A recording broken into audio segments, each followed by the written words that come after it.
My name's Autumn, I'm 28, and I never imagined my own sister would ruin my entire career with a single phone call. There's no pain quite like betrayal from family, is there? When Ashley got me fired, I was devastated, but I clawed my way back, starting from zero, and found success in ways I never expected. Once people started talking about how well I was doing, suddenly my family remembered I existed arms wide, waiting for a piece of the pie. After everything they'd done, their sense of entitlement was almost laughable. So I gave a sweet smile and said, "Check your mailboxes tomorrow." The looks on their faces after that. Unforgettable. Before I jump into the chaos, tell me, are you watching from? Comment your location below, and don't forget to hit like and subscribe if you love stories about setting boundaries with toxic families. We grew up in a middle-class suburb in Boston. From the outside, we looked like your average family, the Adams, with our colonial home, Sunday BBQs, and forced game nights. But inside that house, the truth was far from picture-perfect. From a young age, I was cast as the responsible one. By the time I was 10, I was helping pay bills, walking my younger sister Ashley to school, and playing referee to our arguing parents. Ashley, she got to be just a kid, which meant she did nothing. Ashley, 2 years younger than me at 26, now, was always the golden child, conventionally pretty, blonde hair, blue eyes, cheerleader material. My parents, Margaret and Richard, acted like she walked on water, while I was treated more like the maid. Ashley's just delicate, my mom would say anytime she threw a fit over chores. You're naturally stronger, Autumn, which basically meant I had to handle it all, so Ashley didn't have to lift a finger. My brother Ethan, the oldest at 30, always backed her up. "Just let her have it," he'd whisper. "It's not worth the drama." He learned early that giving in to Ashley meant avoiding conflict even if I had to suffer for it. Still, I focused on school. I worked hard, stayed out of trouble, and graduated high school with a perfect GPA. I earned a partial scholarship to Boston University and juggled 2 jobs to cover the rest. Meanwhile, Ashley's college journey was a carousel, 3 full rides, all funded by our cash-strapped parents. She never finished a single one. "College just doesn't align with my creative energy," she'd say after each dropout, and our parents would nod in full agreement. That pattern continued through her phases: yoga instructor, life coach, influencer, real estate agent, one bankrolled by mom and dad. After earning my degree in marketing, I planned a modest dinner to celebrate. Ashley showed up 2 hours late, caused a commotion over the limited vegan items despite only being vegan that week, then burst into tears during dad's toast for me, making the entire night revolve around her feelings. I landed my first real job at Meridian Marketing, a medium-sized firm in downtown Boston. The salary wasn't stellar, but the benefits were solid, and I saw long-term potential. I moved into a cramped 1-bedroom, bought work clothes from thrift shops, and began building my career, brick by deliberate brick. Ashley's jealousy increased with every small milestone I hit. When a local business journal featured me for a campaign I helped lead, she conveniently spilled red wine on my only decent dress the night before a major client event. When I was scheduled to speak at a marketing conference, she kept calling during my talk until I silenced my phone, missing an urgent call from my boss afterward. The worst moment before the final betrayal happened during an interview for a job at a larger firm. I had carefully laid out the navy blue suit I'd saved months to buy, but on the morning of the interview, it was stained with foundation makeup. Ashley said she'd been searching for tissues in my room and must have knocked something over. I missed the interview. The chance was gone. Despite all of it, I still kept up family appearances. My parents insisted on weekly Sunday dinners, so I went, and during Ashley's fake compliments and my parents' constant minimization of my work. "Marketing's not exactly changing lives, right?" my dad would comment whenever I shared a career win, but when Ashley decided she wanted to be an influencer, they practically threw a parade. I held my tongue, stayed focused, and poured everything into my job. After 2 years of consistent results, I was in line for a junior management role. It came with more money, more creative authority, and recognition I'd worked so hard for. I didn't know Ashley had been watching with resentment, and was planning to destroy everything I had built. By the time I was 2.5 years into Meridian, I'd hit my professional stride. My client retention numbers led the department, and I'd brought in 3 major accounts in the last quarter. My boss, Victoria Pearson, had started inviting me to leadership meetings and hinting at bigger things ahead. The junior director spot opened when Derek, my mentor, left for a new opportunity in Chicago. Victoria asked me to create a presentation, outlining my vision for the department, basically an audition for the role. I spent weeks prepping late nights, perfecting every slide, rehearsing until I could deliver it in my sleep. The meeting was set for Thursday morning. The night before, I called to skip Sunday dinner, telling my family I needed the weekend to focus. Of course, my mom said with that familiar, guilt-laced tone, Ashley was planning to share some big news, but I guess that can wait. I swallowed the guilt and stood firm. This is really important, Mom. I'll celebrate with Ashley next week. Later, Ashley called, "No, hello, just, thanks for ruining my big moment." "I'm sorry, Ash. What's the news? Wouldn't you like to know?" she snapped. "You're so wrapped up in yourself and your stupid job."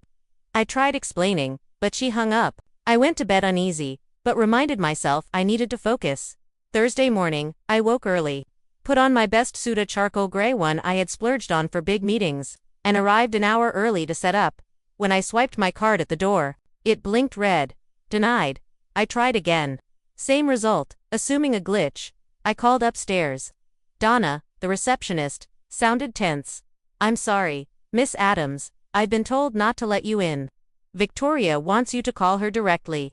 My stomach dropped. I dialed Victoria. Her voice was cold.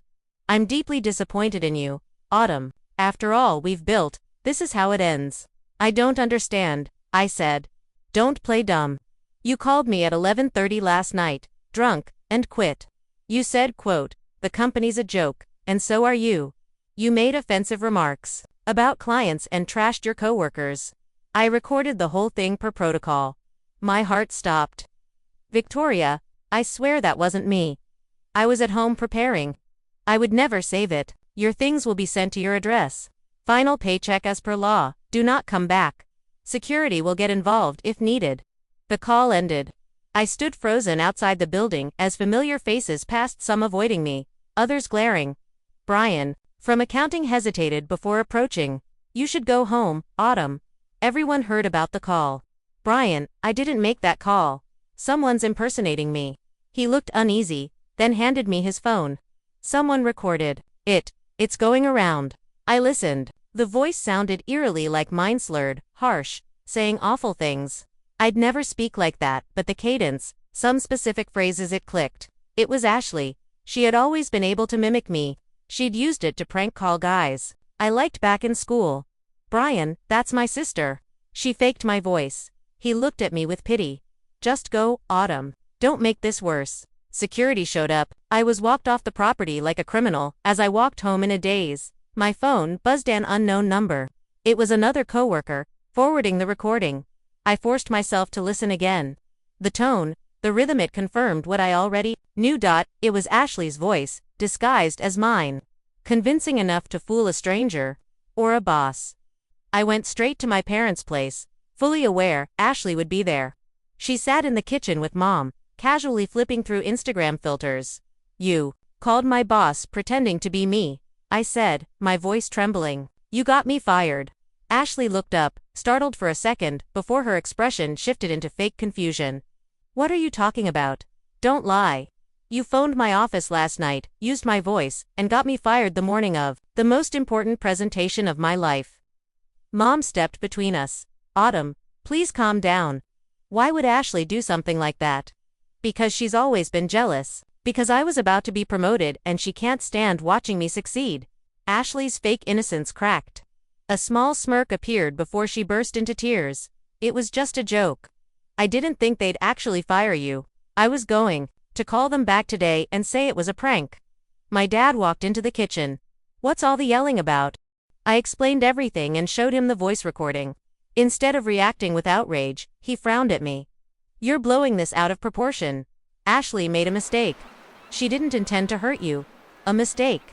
She deliberately impersonated me and destroyed my professional reputation. Who's going to hire me after this?" Ashley wiped her eyes. "I thought it'd be funny. You're always so uptight about your job." "Funny. I gave nearly 3 years to that company. I was about to move up." Mom wrapped an arm around Ashley. "You know your sister has a different kind of humor. And honestly, if a company fired you that quickly, maybe it wasn't the right place anyway." I stared at her, stunned. "Are you hearing yourself? She used my voice to say racist things and ruined my career. My brother Ethan showed up, clearly called in by mom's urgent texts. He listened to both sides, then shrugged. What Ashley did wasn't great, but you're making it worse by overreacting. Just tell your boss what happened. I did. They don't believe me. There's a recording of me saying awful things. Maybe this is a sign to try something new, Dad added, as if I'd tripped over a curb instead of being sabotaged. You said that job was stressful anyway. I looked at them, Ashley's fake crying, Mom comforting her, Dad minimizing everything. Ethan's apathy and a chilling truth hit me. They would never, ever take my side. They would never hold Ashley accountable. I need all of you to understand what she's done, I said quietly. I need an apology. I need acknowledgement that this is serious.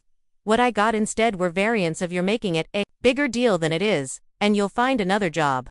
No one recognized the gravity of what Ashley had done. I walked out of that house with a clarity I'd never felt before. The people who were supposed to love me unconditionally had just rationalized the deliberate destruction of my life's work. Something in me cracked hand oddly. Something else hardened. The following weeks were among the darkest I'd ever experienced. I filed for unemployment, but my case was under review due to termination for cause. My emergency savings barely covered 8 weeks. And Boston's rental market was ruthless. I applied for every marketing position I could find. But Boston's marketing circle is tight. Even when I landed interviews, they all circled back to the same uncomfortable topic. There was an incident at Meridian. One interviewer asked gently, "Can you elaborate?" No matter how I tried to explain, it always sounded like a made-up excuse. Who would really believe my sister impersonated me on a prank call? By week 6, I was skipping meals to stretch my money and received a late rent warning from my landlord. I stopped answering my family's calls. I couldn't stomach Mom's excuses or Ashley's shallow attempts to say sorry, which always ended in blaming me for how dramatic I was being. One miserable evening, sitting at my kitchen table, surrounded by budget spreadsheets trying to figure out how many days I had left before eviction, my phone buzzed. It was a text from Mom. "Ashley's moving to New York for an amazing job with a social media company. We're having a celebration dinner Sunday. Your presence is expected. No questions about how I was doing. No concern about my situation. Just an order to celebrate the same person who destroyed my life." I didn't reply. I didn't go. The next day, desperate to cover rent, I pawned my grandmother's silver bracelet, the only heirloom I truly cherished. Later that afternoon, fueled more by panic than ambition, I dragged myself to a free tech mixer happening at a co-working space downtown. I couldn't afford new business cards, so I crossed out the Meridian details on my old ones and scribbled my personal email in pen. The place was filled with startup types in effortlessly cool outfits that cost more than my monthly food budget. I felt completely out of place in my only remaining professional outfit, now hanging a bit loose after weeks of ramen and skipped meals. "You look like you need this more than me," said a woman beside me, handing me a glass of wine. She had silver-streaked dark hair and the kind of presence that made people pause. Open bar is the only reason half of them show up. I gave a tired smile. "That obvious, huh? I'm Elaine Winters," she said, extending a hand. "Coup at Nexus Technologies." "Autumn Adams," I said. "Currently between jobs." "Honest. I like that," Elaine said, her eyes studying me. "What's your background?" I gave a brief summary of my marketing experience, avoiding mention of how I'd been fired. "Interesting," she mused. "We've been hunting for someone who gets traditional marketing. These tech kids think TikTok is everything." She pulled a card from her bag. "We're launching a finance app for managing shared expenses. Come by tomorrow at 10. I won't promise a palace, but we need people who can reach the over 30 crowd." I looked down at the card, barely able to process the flicker of hope. Just like that, I trusted my gut about people. Always had. She motioned around the room. "Everyone here is trying to prove something. You're just trying to survive. That kind of drive, it's rare and valuable." The next morning, I showed up at Nexus Technologies, a repurposed warehouse filled with exposed brick, hanging plants, and too many laptops. The role Elaine offered was a few rungs lower than where I'd been a marketing coordinator when I'd been eyeing a directorship. The pay barely scraped my living costs, but it was a rope when I was sinking. "I should be upfront," I said during our talk. "My last job ended, badly." Elaine just waved her hand. "This is a startup. Everyone here's got a story." What matters is what you do now. I accepted the offer immediately. The tasks were basic at first: creating graphics, handling the company's socials, writing blog pieces on budgeting. But the culture was night and day from Meridian's. Ideas were judged by merit, not title. Mistakes weren't career death, they were seen as part of growth. 3 weeks in, during a brainstorm on reaching older TechWary users, I pitched a series of animated videos, everyday characters, dealing with awkward money situations among friends and family. That's actually brilliant, said Noah, the hard-to-impress product lead. We've been stuck on features. You reminded us why people care. Elaine gave me a subtle nod. For the first time in weeks, I felt it again: worth, competence, a sense of place. My shoebox apartment became a retreat. I deleted Instagram and Facebook to avoid reminders of my old life. I started journaling, pouring out the bitterness, the hurt, the betrayal. And then I met Bella, a jittery, one-eyed terrier from the local shelter who'd been dumped by her former owners. We fit. Slowly, I found rhythm. Mornings at the park with Bella, days at Nexus, evenings reading about fintech and user behavior so I could stay useful. I made one real friend: Madison, our office manager. She invited me to trivia nights at a local dive. Family issues, she asked casually when I skipped another Sunday event. Yeah, I muttered. Something like that. My brother stole my ID and racked up $20,000 in debt back in college, she said. Pressed charges. Haven't spoken to him since. What did your parents say? I asked. She shrugged. Didn't matter. I had to protect me. Best choice I ever made. Her clarity was refreshing after years of guilt-trapped manipulation. 6 months into Nexus, I'd repaid my credit cards and built a modest savings cushion. The company itself was slowly gaining steam. Our explicable videos had taken off, user feedback was glowing, and retention improved. I still carried the sting of my family's betrayal, but it stopped running my life. I was crafting something new. Something of my choosing. What I didn't realize then was that this quiet rebuilding was only the beginning. Exactly 6 months and 2 weeks after I joined, our little team packed into the conference room, expecting a typical update. Elaine strolled in with champagne. Behind her, Daniel, the elusive CEO, smiling like he'd won the lottery. We did it, Elaine said, uncorking the bottle with flair. 15 million in venture capital funding. We burst into cheers for a scrappy startup that had been barely scraping by. It was a miracle. Daniel explained that a major firm had been tracking our progress, especially our user metrics, which, thanks to our videos, had jumped significantly. Later, he raised a solo toast to me. Those animations sold them. They saw we get our users emotionally. Most fintech apps don't. That money changed everything. We left the cozy warehouse behind for sleek downtown offices. The team tripled in size. I was promoted to marketing director with a salary that left me speechless. You earned it, Elaine said. You translated the heart of what we were doing for everyday people. That's rare. The promotion also came with equity stock options. I hadn't expected much. Startups throw those around like candy. But 9 months later, everything shifted again. Our app's user base exploded, especially after we launched tools for roommates and small businesses. Then came the acquisition. A major financial tech giant made an offer the board couldn't turn down. On the day the deal closed, Daniel pulled me into his office. Your shares vest fully with the acquisition, he explained. At the agreed price, they're worth about $2.7 million. I blinked. Million. He grinned. Welcome to Tuck. Autumn, right place, right time. I stumbled out, gripping legal paperwork I barely understood. Sure, taxes would take a bite. But still, this was a life I hadn't dared dream of. From pawning my grandmother's bracelet to cover rent, I now had a bank account I'd once believed only existed for other people. The acquiring company kept most of our staff, including me, with strong packages. Suddenly, I was a high-level marketing executive at a top-tier company, leading people with resumes longer than my own. The first thing I did was buy back that bracelet and every other piece in the shop. That reminded me of her. Then I bought a townhouse in Beacon Hill, that historic, red-bricked neighborhood I used to stroll through when I was broke. Daydreaming. I decorated it with restraint but care. Calm tones, soft light, a place that felt like breathing easy. Bella got her own bed in every room. She now had her own dog therapist because, apparently, trauma's not just for humans. And I had peace. I started therapy around that time too, trying to unpack all The complicated emotions tied to my family, the ones that bubbled up stronger as my life began stabilizing. "You've come so far," Dr. Patterson noted in one session. "How does your family's absence feel in light of that success?" "It feels validating," I admitted, "but also isolating. I wish I had people to share it with who genuinely cared." That realization shifted something in me. I began intentionally investing in real relationships. My bond with Madison deepened. We'd both benefited from the acquisition and were navigating success together. I joined a local photography club, picking up a passion I had abandoned long ago when life became all about survival. Weekends, I volunteered walking shelter dogs, helping animals like Bella find homes.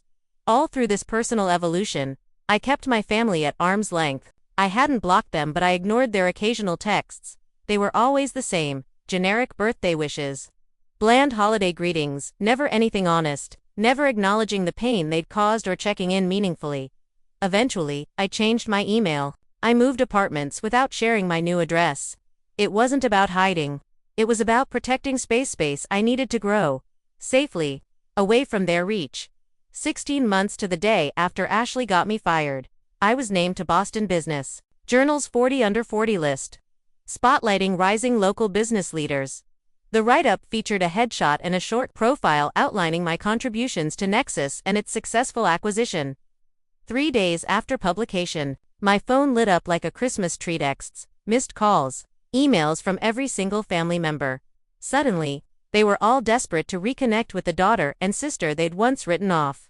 "So proud of you, sweetheart," my mother texted, pretending we were close. "Always knew you had it in you. Big sis," came from Ethan, the same brother who hadn't checked on me once when I was unemployed. Then came Ashley's message: "Oh my God. You're legit famous. We have to catch up. Lunch this weekend. Miss you, love you." I turned my phone over on my desk, screen down, and took a long breath. The same family that mocked my career, enabled Ashley's betrayal, and ghosted me when I hit rock bottom. They wanted in on the glow of my success. Dr. Patterson had warned me. "When you start visibly succeeding," she'd said, "toxic family members often come back, not because they've changed, because they think there's something in it for them." I took a full week to respond. I used that time to ground myself, to talk it through in therapy. When I eventually said yes to meeting them, I felt composed, steady, backed by the boundaries I'd spent over a year building. What I wasn't prepared for was how openly transactional the reunion would turn out to be, or how I'd end up responding. I picked a neutral venue, a trendy bistro in the city center, upscale enough to deter dramatics, quiet enough for serious talk. I arrived early and claimed a corner table facing the door. I wanted to see their faces as they walked in. My parents were first. They looked almost exactly the same, though something about them felt smaller now.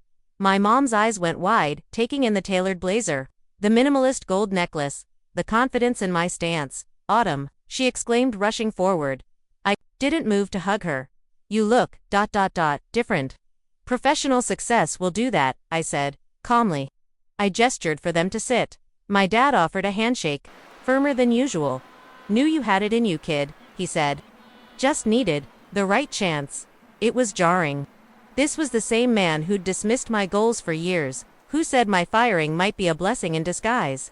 Ethan showed up next, arm in arm with a new girlfriend, a woman named Kayla, who looked far too thrilled to meet me given we were strangers.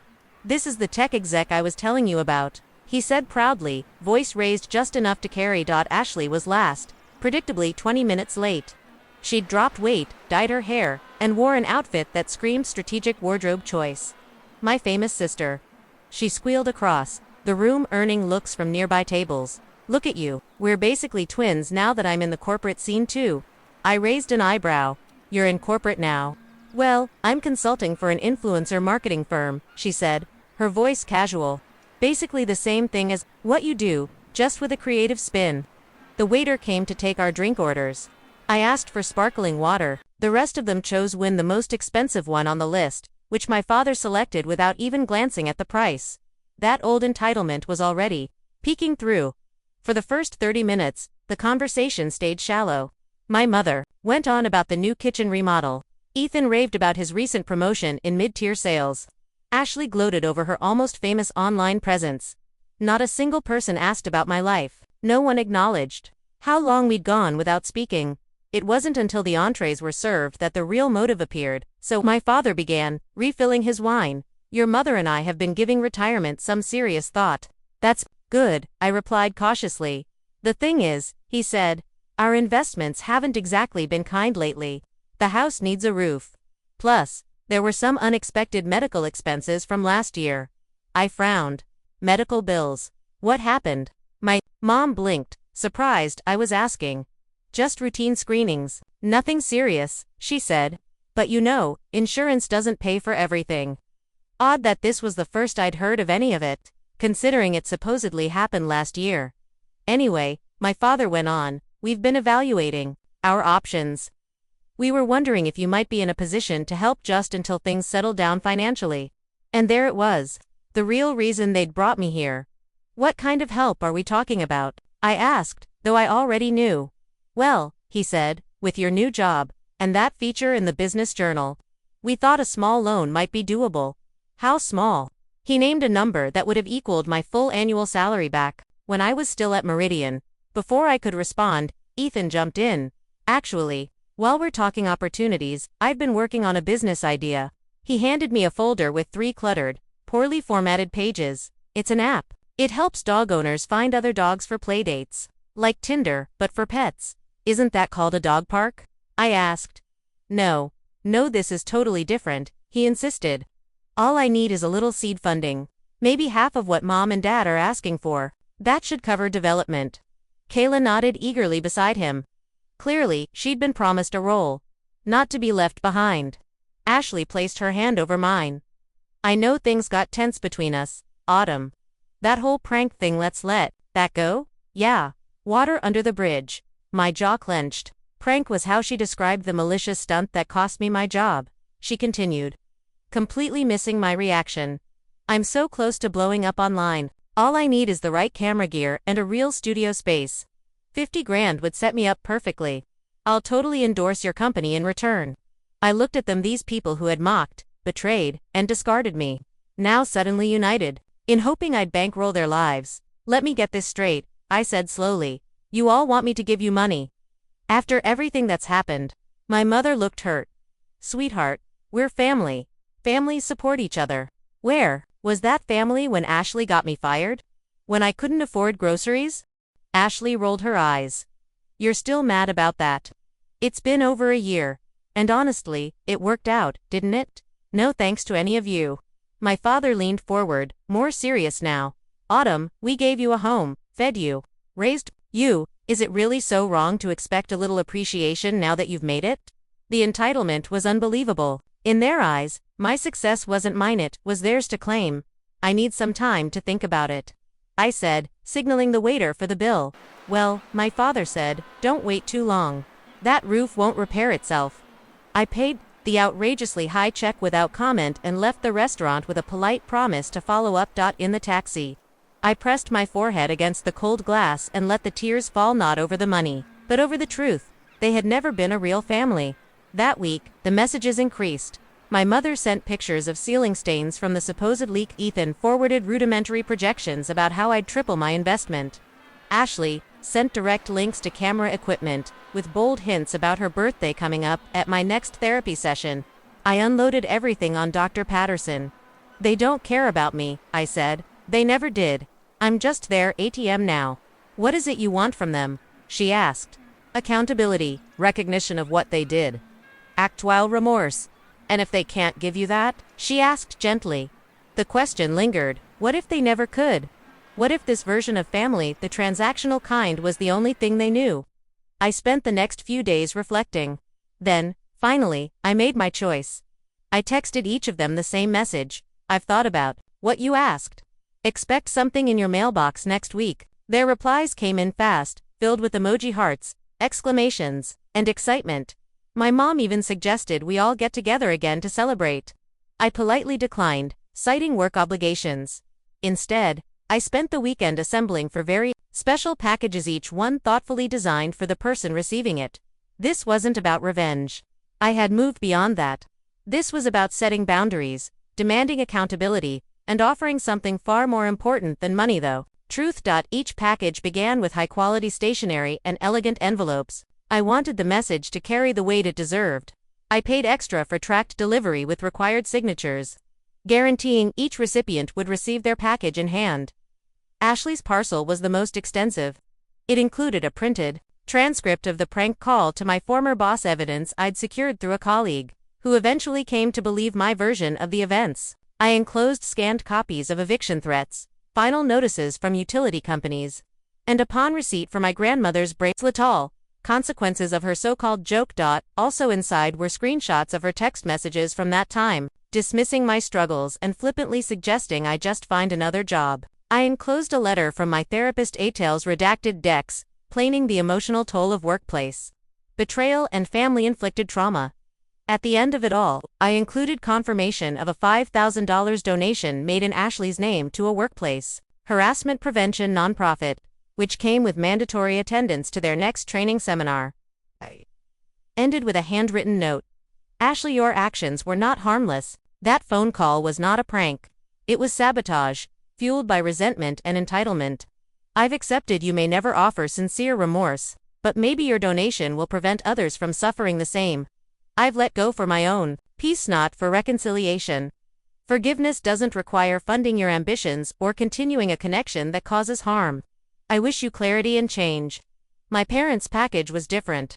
I filled it with financial guides, retirement planning manuals, and a list of reputable advisors. I attached their property records, showing multiple home refinancings over the last 10 years, contradicting their narrative of responsible money management. I also created a spreadsheet estimating what they would have saved had they not funneled thousands into Ashley's failed side hustles. Had they invested instead, they'd be more than prepared for both their roof repairs and retirement. Most important was my letter, a chronological account of their favoritism, dismissiveness of my accomplishments, and constant downplaying of Ashley's behavior. Each instance was paired with research about toxic family systems and emotional neglect, outlining the patterns they'd upheld for years. It read, Mom, Dad, dime, not a bank. My success is not a bailout for your choices. You didn't suddenly need help the moment my business made headlines. Included are tools to actually assist with your finances, and contact info for a family therapist who specializes in repairing damaged parent-child relationships. If you ever want to build something honest with me, not tied to money, I'd consider that a real investment. Ethan's package addressed his lifelong avoidance of effort or integrity. I inserted a real business plan template, complete with annotated notes pointing out flaws in his dog app pitch. I provided research on startup risks in the pet tech space and included a voucher for professional career counseling. I added contacts for Boston-based startup accelerators. His note was more succinct. Ethan, you've always opted for comfort over character. You've enabled Ashley and followed our parents without question. I'm offering you tools, not cash, the chance to build something real on your own. I'd be proud to have a brother who stands for something, especially when it's not easy. For Kayla the newcomer, I sent a coffee shop gift card and kept it simple. Kayla, we barely know each other, but I see you're being drawn into family drama. A small gesture, with sincere advice, be mindful of the family you marry into. Wishing you the best, Dotem. I mailed all 4 envelopes on a Monday morning. Then I silenced my phone, grabbed Bella's leash, and disappeared into the woods for an all-day hike. I needed the distance, the quiet before the blowback. When I got home and finally checked my phone that evening, the backlash had already begun, just as expected. My mother had left 7 voicemails, each more emotional than the last. Her tone jumped from guilt-tripping to outraged. How could you do this to us? And after all we've done for you? My dad's messages were harsher, no emotion, just anger. He called me ungrateful, selfish, and threatened to tell every relative how badly you've treated us. Ethan sent a one-liner via text. Low move, Autumn, real low. Ashley's response was predictably dramatic. She flooded my inbox with garbled rants, culminating in one final threat. You'll regret this. No one humiliates me like that. I listened to each voicemail, read every message, and felt nothing but calm. None of them responded to what I'd actually written. None acknowledged the evidence, the harm they caused, or the deeper issues I exposed. They weren't upset because I hurt them, they were upset because I stopped letting them use me. Later that night, I sat on the balcony as the Boston lights shimmered in the distance. Bella curled up beside me, breathing softly. I felt weightless, as if I had finally set down a burden I'd been dragging for most of my life, the need for approval and love from people incapable of offering it. Dr. Patterson had warned me this might happen, that sometimes the greatest act of love toward yourself and others is truth. Holding up a mirror to dysfunctional behavior doesn't guarantee change, but it offers a rare chance for growth, if they choose to take it. Whether they ever will, that's not up to me. My responsibility is to protect my peace, to build a life grounded in mutual respect, authenticity, and meaningful bonds built not on obligation or guilt, but on choice. In the days that followed, the storm predictably intensified. My parents recruited extended family cousins and aunts I barely remembered to shame me. I received calls from distant relatives accusing me of being heartless to the people who raised me, but the version they were told had been carefully sanitized. According to their retelling, I had struck it rich and was now turning my back on a loving family. Missing were the stories of betrayal, manipulation, and emotional neglect. Not a word about Ashley's sabotage or my parents' constant enabling. Each time I was confronted, I kept my reply simple. There's more to the story than you've been told. I'm open to rebuilding, but only on the foundation of mutual respect, not financial support. Most of the so-called well-intentioned relatives eventually backed off once they realized I wouldn't cave under guilt. A few, however, showed genuine interest in hearing my version of the events. When I offered carefully chosen details, their attitudes shifted more than I expected. I had no idea. My aunt, my mother's sister, admitted after hearing how Ashley had cost me my job. That's not a joke. That's malicious. My parents, on the other hand, doubled down. Their stance morphed from righteous outrage into wounded self-sacrifice. About 3 weeks after receiving their package, my mother sent me an email thick with emotional manipulation. "We've come to terms with your decision not to help us financially," it began. "That's your right, though it breaks our hearts. We just hope you understand how this makes us look. A daughter who has the means but won't help her aging parents, is that truly the legacy you want?" I didn't reply. My mother's favorite weapon, public perception, no longer held me hostage. Ashley responded in her own style. She took to social media, sharing cryptic posts about fake relatives and how money changes people. When that didn't stir up the pity she'd counted on, she upped the ante, posting childhood pictures with captions like, "Before greed mattered more than family." I blocked her on every platform and moved forward. What I hadn't expected came from Ethan. A month after his package arrived, he messaged me. He wanted to meet. No parents, no Ashley, no Kayla, just us. We sat across from each other at a quiet cafe near my office. He looked different, less polished, but somehow more sincere. "I've been thinking about your letter," he said, fiddling with his coffee cup, the part about always taking the easy way out. I stayed quiet, letting him speak. "You were right," he said after a moment. "I've always gone with the flow, even when I knew it wasn't right. What Ashley did, I knew it wasn't okay. I should have spoken up. It was the first time anyone in my family acknowledged my truth, and it nearly shattered my composure." "Why didn't you?" I asked gently. He looked down. "I don't know. Maybe because it was always easier to let her win. And then, I guess once we all picked a side, it felt like we had to stay there. Admitting we were wrong meant facing how awful we'd been." We talked for nearly 3 hours. He listened without interrupting, asked sincere questions about my experiences, and expressed real regret. He didn't ask for anything, no money, no help, just a chance to rebuild something more honest. As we parted ways, he said, "I'm not asking you to forgive everyone, just maybe believe some of us can grow." It wasn't a grand reconciliation, but it was a beginning. From then on, we met monthly. No drama, no Ashley, no family gossip, just two siblings trying to figure out what trust looked like.